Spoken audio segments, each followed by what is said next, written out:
People say we have a weight loss problem. The truth is, we don't. Many people who want to lose weight will lose weight throughout their lifetime. The fact is, however, that the statistics on weight regain are shocking. Within 1 year of weight loss, nearly 80% of people will have relapsed to their pre-diet weight. Within 2 years, that number is 85%. And within 3 years, over 95% of people will have relapsed to their pre-diet weight. That is less than a 5% success rate. And it was while reading Fat Loss Forever that I realized that a couple months ago, I reached the milestone of being within this 5% of successful people. Back in 2017, I weighed over 322 pounds. I was deeply unhappy, and quite frankly, my life was at risk.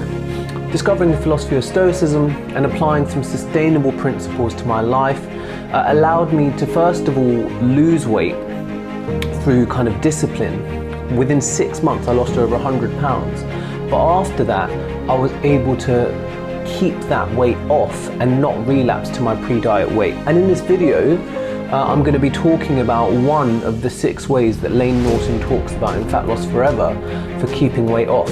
If it's your first time here, I'm Sam, the Stoic teacher. I'm a philosophy and theology graduate from the University of Cambridge, and I now have the pleasure of teaching philosophy and religious studies in London. Now today, we're going to be talking about and how I was able to lose over 140 pounds of weight and keep it off. The first trait that Layne Norton talks about of people who end up being in the 5% of successful dieters is cognitive restraint. Now essentially this means limiting and restraining ourselves in some way in relation to food. So some of you might be thinking, you've told me to click on this video to tell me that you need to limit yourself if you want to lose weight. Now hold on a second. There's a number of things to unpick around this. So certainly the approach that I took in the first 6 months, which is the part most people are interested in, which is where I lost 100 pounds in just 6 months, it was incredibly restrictive. I actually took a low carb approach. In fact, I had about kind of less than 20 grams of carbohydrates each day during this time, so it was extremely low carb. And my carbs were mainly just coming from kind of broccoli and green beans. My meals tended to be kind of salmon, green beans. It worked for me at the time, and of course it worked because it was an extremely drastic way of doing it, and I dropped a lot of weight. Later on I incorporated intermittent fasting. So I started with an 8-hour eating window and 16 hours of fasting. All this essentially meant was me skipping breakfast and having an 8-hour eating window. Now these two methods combined were extremely restrictive, but they worked. But the thing about self-discipline is fatiguing. Up until that point, the reason I'd been able to do it was the Stoic idea of voluntary discomfort. When I was about to waver and kind of have that one piece of chocolate, I would kind of say to myself, no, it's your duty to continue with this.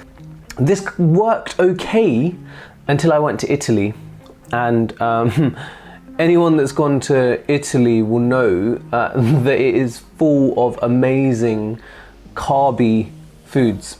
And the moment I allowed myself to start having a few things here and there, because I'd been so restrictive, it was just a recipe for disaster. I overate way too much gelato, way too much pasta, way too much pizza. Now, you know, it was enjoyable, and of course you should enjoy yourself on a holiday and so on and so forth, but I could feel that it was kind of a feast, an unhealthy way in which I was kind of binging almost. And so this is where Jordan Syatt's content and Layne Norton's content at BioLayne on Instagram and his book Fat Loss Forever, these are things that have really helped me to start to realize, oh, it wasn't cutting out carbs that made me lose weight. I mean, it was, but in reality, what happened was that I was eating less calories because of the fact that I had cut out an entire macronutrient, an entire food group from my diet. And I realized that I could similarly create a caloric deficit without cutting out an entire food group and doing it in a more balanced and more sustainable way. In order for me to be successful with cognitive restraint, it needs to be practiced with moderation. So, you know, the Stoics say that there are 4 key virtues, and one of those is moderation. And, you know, my key critique of myself up until that point would be that I was kind of all or nothing with everything. And thanks to the Stoics, they helped me to realize that with each trait, with each virtue, there is an excess and a deficiency.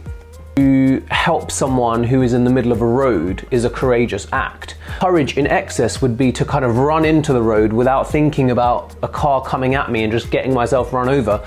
That's rashness. Courage in its excess becomes rashness. Or to not have courage at all would be to just see the person, know that I should help them, and then walk on, and that would be cowardice. So courage with its deficiency becomes cowardice. The golden mean, as Aristotle put it, is where we want to aim for, somewhere in the middle. If I were to just be too restrictive, in the end, that wouldn't be conducive to my goals, it wouldn't be conducive to my mental health, my physical health, or just anything in general. And so now, what I found is what works for me is a kind of if it fits your macros approach, which essentially is still a form of cognitive restraint. I still track my calories, but it doesn't cut out any particular food group, and if I ever want to have a treat, I can kind of factor it into my budget.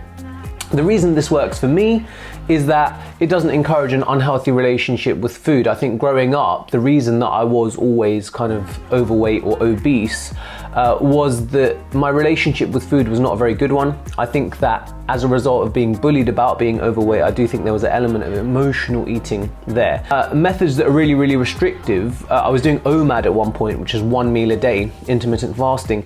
These weren't helpful because it resulted in binging at times when it would be time to eat. And so for me, this is the method that works. For someone else who doesn't love pasta and pizza and gelato and stuff, you might think for you that low carb is the best way to go. Either way, what Lane Norton's kind of review of the research suggests is that some form of cognitive restraint is needed for weight loss. And in order for it to be a sustainable approach where we're able to, first of all, lose the weight, but then keep it off rather than just putting it back on, what we want to do is we want to find the approach that best fits us. If you want to check out some of my other videos on a Stoic weight loss journey, please do click on one of these videos above. And if you want to see me do videos on the 5 other methods for losing weight and keeping it off that Lane Norton talks about in Fat Loss Forever, do subscribe and comment below. I'll see you next time for some more ancient wisdom for modern times. Bye now.